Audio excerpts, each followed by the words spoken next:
మీ అన్నయ్య business trip మీద అదేదో బ్యాంకాక్ వెళ్ళాడు. ఆఫీస్ ఎదవలకి బుద్ధి జ్ఞానం లేదు. ఈ మధ్య మరీ ఘోరం అయిపోయి నెలకి 2 సార్లు బిల్లుతున్నారు బ్యాంక్ ఆఫీస్ లో. అల్లాడిపోతున్నాడు. అంత దూరం అంటే ఒళ్ళు హూనం అయిపోదు. ఎక్కడో మ్యాప్ చివరనుంది బ్యాంకాక్. రాగానే ఒళ్ళంతా నొప్పులుగా ఉంది, కాస్త కాపడం పెట్టు రాజ్యం అని నోరారా అడుగుతాడు. అల్లాడిపోతున్నాడు. పోనీ నేను కూడా వస్తానయ్యా నీతో పాటు, నువ్వు ఆఫీస్ పని చూసుకో అంటే, వద్దో రాజ్యం నువ్వు రామాక, కడుపులో నీళ్లు కదలకుండా ఉండు, వేళకి తిని పడుకో, నీ ఆరోగ్యం నాకు చాలా ముఖ్యం అంటాడమ్మా మహానుభావుడు. అల్లాడిపోతున్నాడు.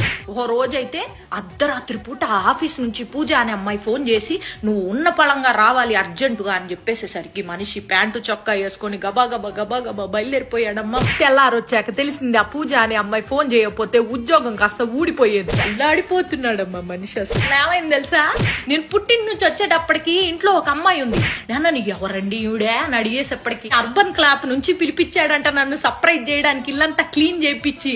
కాకపోతే నేను వచ్చేటప్పుడు మరి క్లీనింగ్ ఏమీ చేయలేదు, మరి టైం అయిపోయిందో ఏమో గాని. అల్లాడిపోతా ఉంటాడు ఎప్పుడు చూసినా.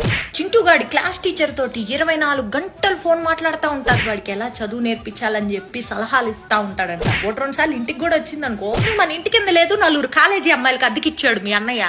ఎందుకండి అంటే వయసులో ఉన్నారు, అర్ధరాత్రి ఏమన్నా అవసరం వస్తుందని చెప్పి కిందకి వెళ్ళి నేను హెల్ప్ చేస్తానని చెప్పి మహానుభావుడమ్మా. అల్లాడిపోతా.